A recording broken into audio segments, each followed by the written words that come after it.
আমার কপালটা এত খারাপ, আমি কখনো কিছু না করেও প্রত্যেকটা জায়গায় আমার এগেইনস্টে অ্যালিগেশন দেওয়া হচ্ছে।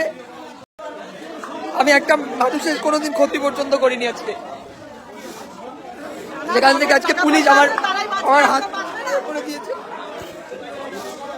যাদের টাকা আছে তাদের কাগজ দরকার নেই, যারা গরিব হকার প্রত্যেকটা তাদের দরকার। আজকে তার ছেলে থানা থেকে বেরিয়ে আমাকে রিকোয়েস্ট করেছে যে আমাদের কাছে কোনো ডকুমেন্টস নেই, তোরা লিগাল দিকে যাস না। লিগাল দিকে যাবো না, মানুষগুলো এখানে আশেপাশে মরে যাবে। আমার একার কি দায় পড়েছে? মানুষ অসুস্থ।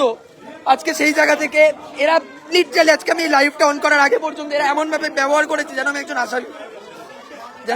আসামি। আমি বুঝতে পারছি না আমি কি করব। সবাই প্লিজ লাইভটা শেয়ার করো, সিএম কে ট্যাগ করো, আমি জানি না পুলিশ সবাইকে একটু ট্যাগ করুন। আমি বুঝতে পারছি না আমি কি করব। আজকে প্রত্যেকটা মানুষ এখানকার ভুক্তভোগী, এতগুলো মানুষ এসছে, এরা আমার মুখের দিকে তাকিয়ে বসে আছে যে এতদিন এদেরকে থ্রেট দিয়ে চুপ করিয়ে রাখা হয়েছিল।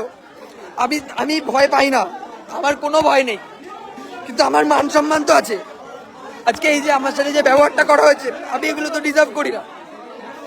আজকে এই ইললিগাল কারখানার জন্য আমার বাবা অসুস্থ, আশেপাশের মানুষজন অসুস্থ, তারা সেটা মানতে বাধ্য না। এই যে কারখানা, এটা আমার বাড়ি।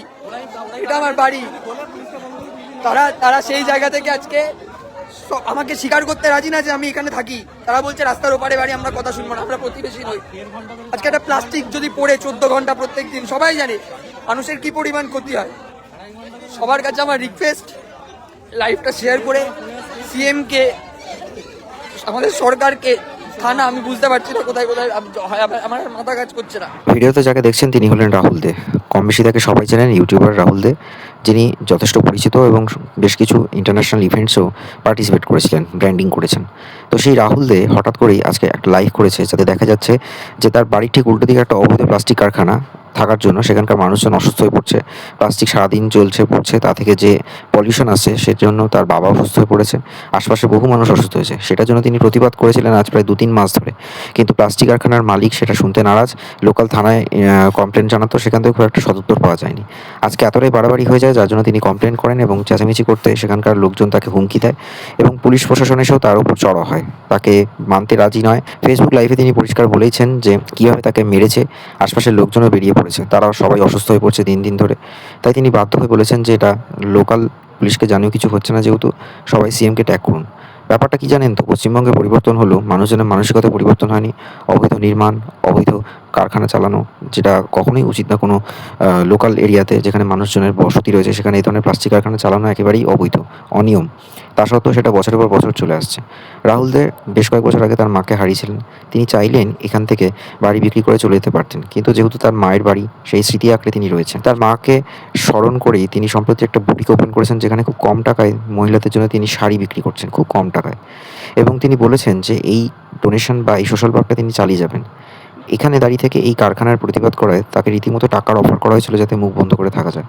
কিন্তু তিনি তো একজন প্রতিবাদী মানুষ, যথেষ্ট একজন ইনফ্লুয়েন্সার পার্সন, যার এতগুলো ফলোয়ার রয়েছে, তাকে যদি হঠাৎ করে পুলিশ মারে তাহলে তার তো সম্মানহানি হবেই।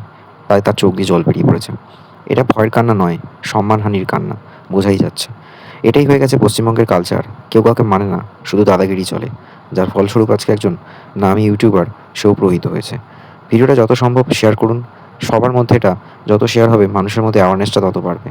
আর নিজেদের মধ্যে সচেতনতা বাড়ান, সাহস বাড়ান, যাতে কোথাও এরকম পরিস্থিতি হলে গলার জটটা যেন থাকে, ভয়ে আমরা যেন কুণ্ঠাবোধ হয়ে ফিরে না আসতে পারি। এই ধরনের অবৈধ নির্মাণ শুধুমাত্র হকার উচ্ছেদ হলেই তো হবে না, এরকম প্রচুর কারখানা আছে যার জন্য আশপাশের মানুষ অসুস্থ হয়ে পড়ছে। Noise pollution, sound pollution, air pollution, অনেক ধরনের পলিউশন হয়। সাধারণত কোনো কারখানা জনমানুষহীন জায়গা, একটু দূরে বসতিহীন জায়গাতেই করা উচিত, নয়তো একটা ঘনবসতি জায়গায় এই ধরনের প্লাস্টিক কারখানা করলে সেখান থেকে পলিউশন হলে মানুষ তো অসুস্থ হয়ে পড়বে। যার প্রতিবাদ করতে গিয়ে আজকে রাহুলদের মতো একজন ইউটিউবারও রহিত হয়েছেন। দেখতে থাকুন বং স্টোরিজ। ভিডিওটা কেমন লাগলো অবশ্যই জানাবেন, আর অবশ্যই ভিডিওটা শেয়ার করুন, কমেন্ট বক্সে নিজেদের মতামত জানান।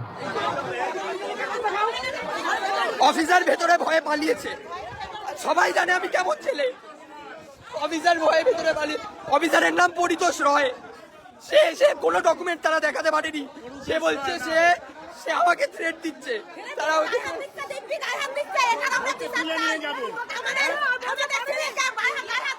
প্রতিটা